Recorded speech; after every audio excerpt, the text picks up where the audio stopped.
channel. We are Steve and Audra. We live in our van. We travel full time with our cat, and we like to explore. Today we are finally starting to head south after being in the Northeast all summer and fall. But we have one more stop to make. We are going to Corning Museum of Glass in Corning, New York. I grew up not too far from here, and we had field trips that went there, but I never got to go. So it's somewhere that's been on my list for a long time. We are really looking forward to checking it out today. At the light, turn right, then you will arrive at your destination.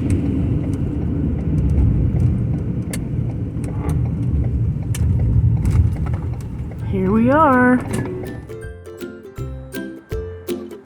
The Corning Museum of Glass is dedicated to the art, history, and science of glass. It was founded in 1951 by Corning Glass Works and currently has a collection of more than 50,000 glass objects, some over 3,500 years old. It also offers live glass blowing demonstrations and hands-on glassmaking classes. We headed there for the day with some of my family to spend some last moments with them before we started our trek south.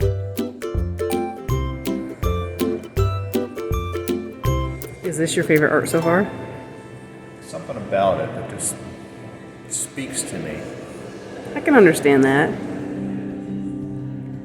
We started the day in the 26,000 square foot Contemporary Art and Design Gallery, the world's largest space dedicated to the display of contemporary art and design in glass. The Contemporary Gallery features more than 70 works from the museum's permanent collection, including international design from the past 25 years, and a range of functional glass vessels, furniture, lighting, and design art.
That's cool.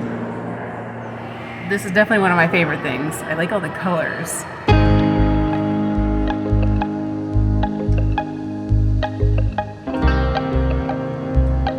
Next, we headed to the Innovation Galleries, where you can learn about the inventors whose ideas changed the world, how their hard-won insights, their hard work, or sometimes a lucky accident gave us the glass we often take for granted, and how it has revolutionized technology, medicine, and everyday life. From fiber optics to telescope lenses, this exhibit is as educational as it is fascinating. Throughout the museum, there are also fun, interactive displays to engage all ages.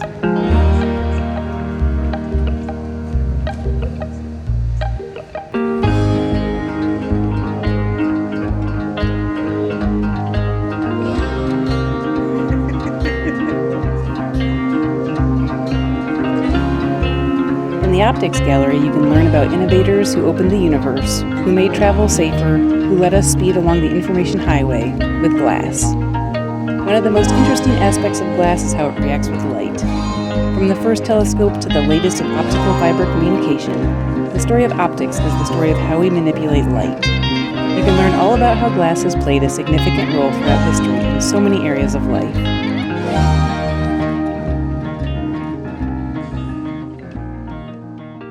Next, we headed to see our first glassblowing demonstration by master glassblowers. The Hot Glass Demo is a live, narrated glassblowing demonstration where you can see a master glassmaker take a glowing gob of molten glass on the end of a pipe and skillfully shape it into a vase, bowl, or sculpture.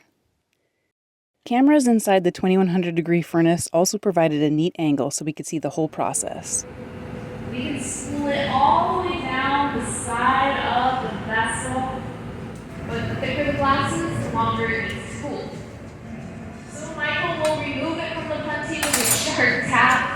That puntee does leave behind a little scar, which is another good indicator of glass, but it can be sharp. So he uses a hot torch just to melt away and We enjoyed hearing the knowledgeable narrator talk through the process and watching as this artist created a beautiful glass vase. It was fascinating to see the artist's talent and precision in action.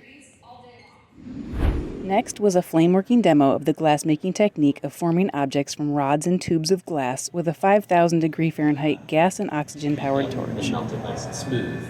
Just use a little bit of glass to kind of grab the end of the fin a little bit here. A couple little dots. All right, so we can put this one up on the screen so you guys can get a little closer look in the back there. There's our dolphin. I don't know if that takes it out of focus or anything, but we'll go ahead and put this piece in a kiln. That's important. It needs to very slowly cool down overnight. The slow cooling process is called annealing. That alleviates any stress or strain left in the molecular structure of the glass. The Corning Museum of Glass is located in the Finger Lakes wine country, so it was fitting that we were able to learn about the many ways glass touches wine as it travels from the grape to your goblet in the Fire and Wine, The Story of Glass and Wine exhibit.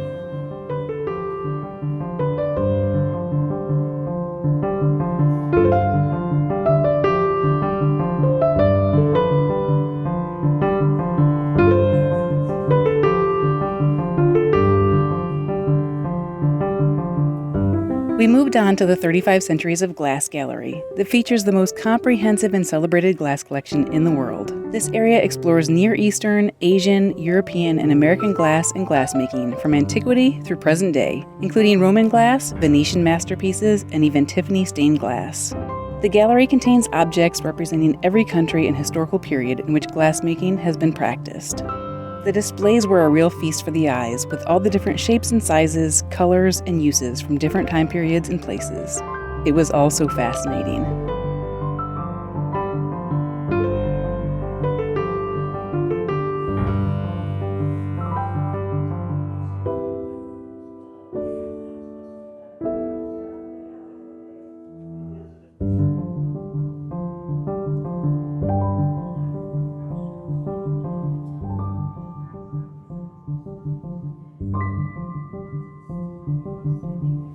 I think we found the perfect glasses for Steve. And this is the Trick Glass collection.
Whoopie-doo. You can find this stuff in a thrift store across the country.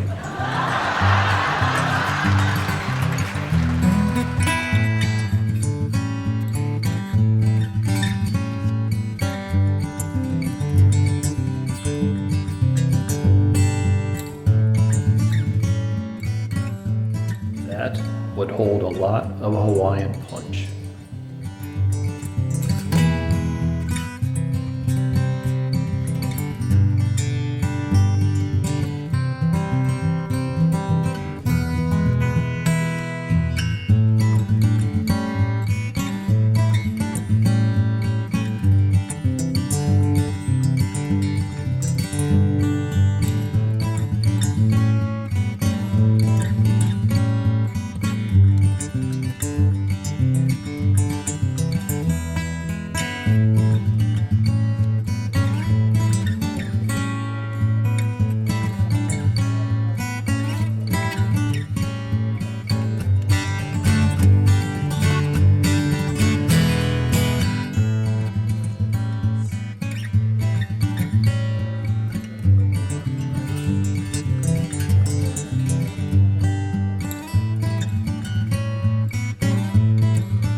I found your lost marbles.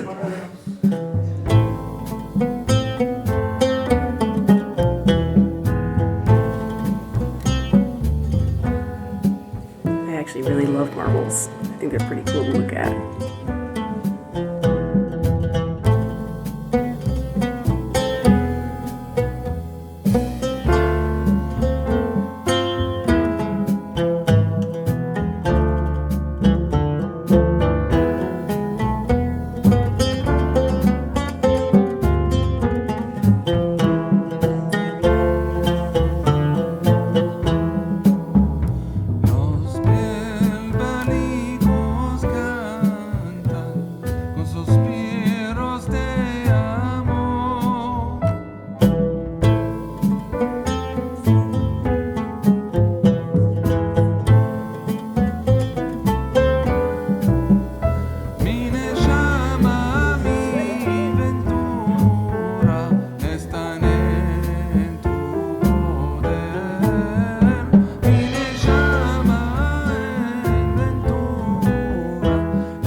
They were so thoughtful for us. The table's all set for Thanksgiving.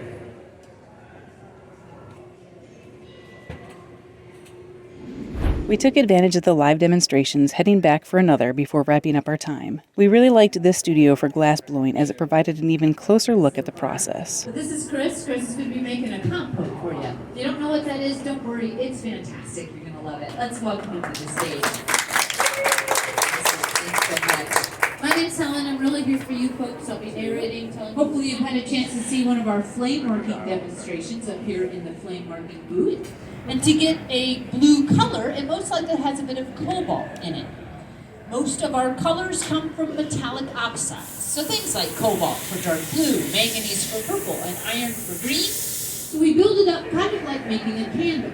If you imagine a wax pot and a little string, you stick it in there, you get a layer of wax. But if you put it in too quickly for your second layer, it's just going to remelt. But now he's got a nice hot bubble. He's dropping down into an optic mold. Blows really hard, it fills in the nooks and crannies. But we're able to keep the texture and form the object, all through controlling temperature. We know that the upper ranges of over 2,000 degrees, we're going to have a very fluid and soft material. We can use gravity to elongate it. We can use tools to squeeze in constrictions. We can tap on pedals with our toes and add a little air pressure into that pipe and inflate the glass. All those things are going to happen very easily while it's hot. But as he's forming the glass, it's also cooling. You can already see some of the glow is starting to dissipate. So eventually that glass will become rigid and unable to be shaped. And when that happens, we go back to our secondary furnace to rewarm and re-soften it. Now that tight constriction line is going to be really important later on, because this will guide where we separate this piece away from the blowpipe eventually. But this essentially finishes out the top half of the vessel. Now we're going to start adding a stem and a foot. I assume we're going to drop these items down. So Chris has allowed the vessel to cool down slightly, so it's nice and stable, and we can drip a little bit of hot glass right onto the bottom. Moving quickly back to the bench, and he returns to what we call a Swedish footing tool, which is two pieces of wood hinged together, squeezing the glass inside, and with steady turning, a little good luck that a dry spot doesn't form, he makes it look way too easy, folks. That's a really tricky tool to use. I think that deserves a big round of applause. It's really easy to mangle that foot. End up with a fried egg on the bottom of your piece if you're not careful.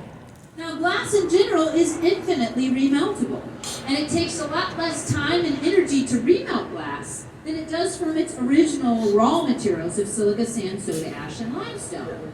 So this little trim that he just added, working very quickly and efficiently to get that to drop off of the piece, you can see it's pretty much hardened at this point.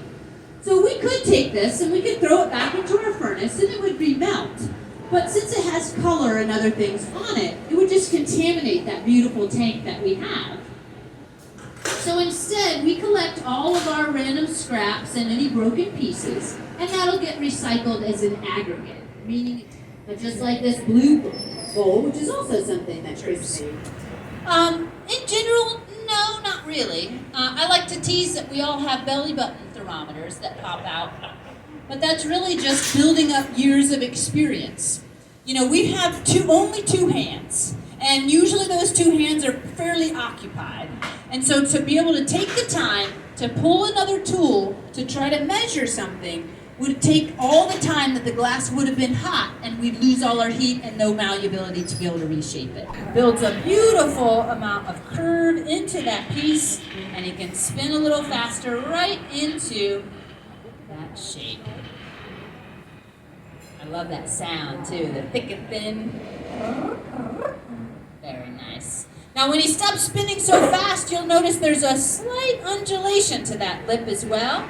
And that harks back all the way to the use of that optic mold, creating thick and thin ridges along that form. Thick and thin glass moves differently in the heat, and we get that lovely ruffle to the edge. So now we need to allow this to cool down. So I'm going to break that away from its punty.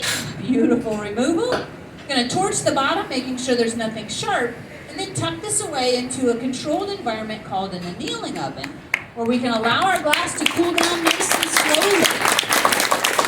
That way it'll survive that cooling process and cool nice and evenly.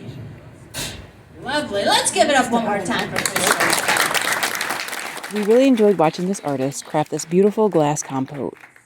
After that, we decided to take in one last flameworking demo. Because the glass I'm using, this glass is called borosilicate. Melts at 3,000 degrees Fahrenheit. It's got a high melting temperature compared to some other types of glass.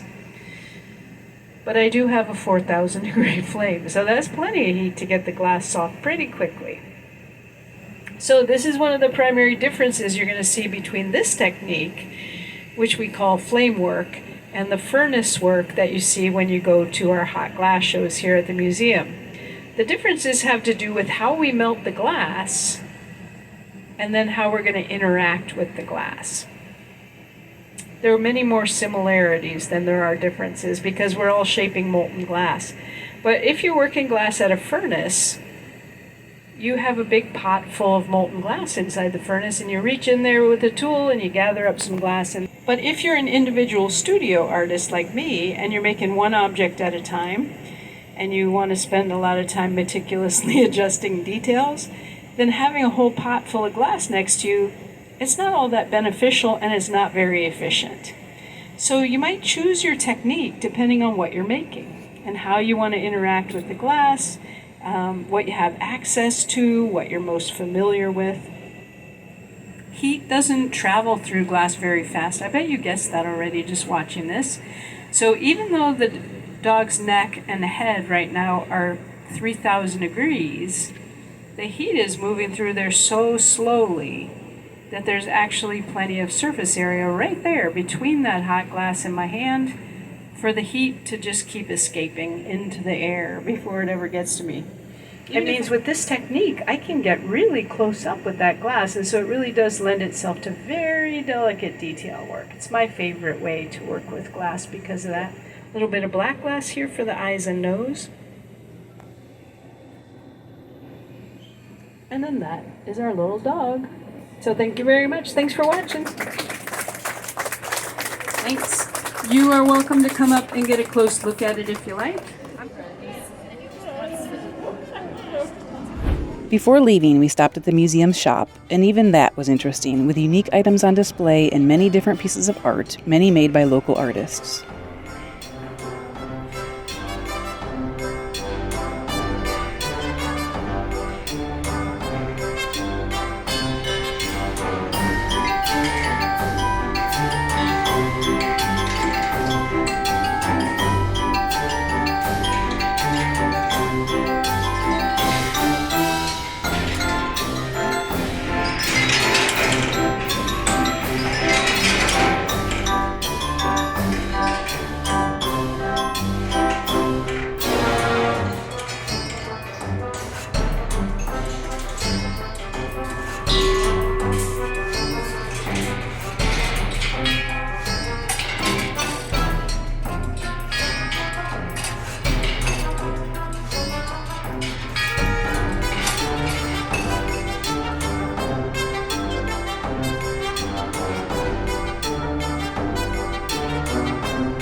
Art is always interesting, and beauty is in the eye of the beholder, right? Throughout our whole time at the museum, we saw items that we found beautiful, interesting, and odd, and some that also caused us to scratch our heads. Audra, I found something you're gonna like. Oh yeah? It's a cheese puff ornament. Perfect. That's pretty cool. And how much is said ornament? Oh, it's only 30 American dollars. Savings. What a bargain.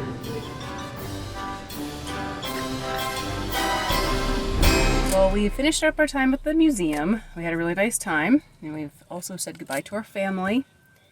Now, making some salad.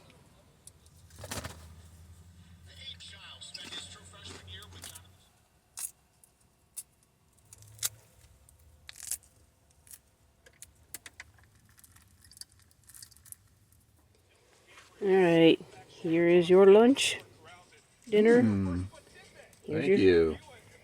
Here's your salad. What are you doing, huh?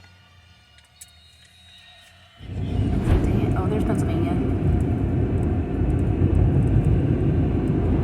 Well, I'm really glad that we got to experience the Corning Museum of Glass finally, especially since it's been on my list for so long. It's a pretty decent sized museum with a lot to look at. I would say that my favorite aspect of visiting was seeing the demonstrations, especially the glass blowing. What did you think? I had a nice time. I've always heard a lot about the place, so it was neat to actually take it in. And I agree that I think the most interesting aspect of it all is the demonstrations and actually watching the artists work with glass.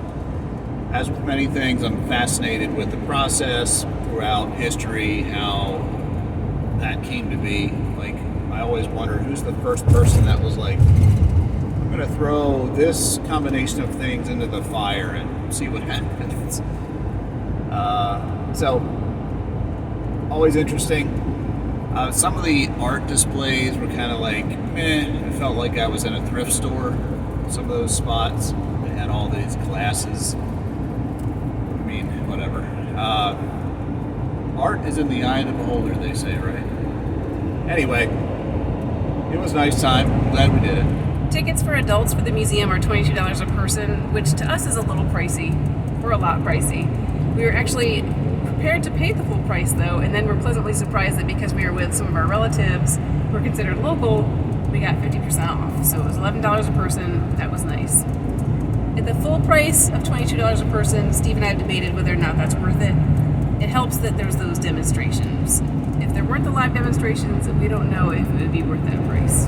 Yeah, I would allow yourself at least 4 hours. I think you can pretty much take it all in that time. And they always have these demonstrations staged, so you can catch one studio and then go to a different time to catch another presentation. So 4 hours should do it. So for the price, yeah, go for it. I think Steve and I both agreed that the contemporary art exhibit area was just okay.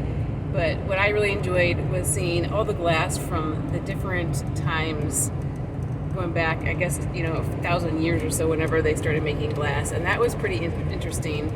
So many different designs and uses for glass. So I remember seeing that there's over 50,000 items on display there. That's a lot. So we really had fun looking at all the different types of glass, artistic and things for, use around the house, whatever.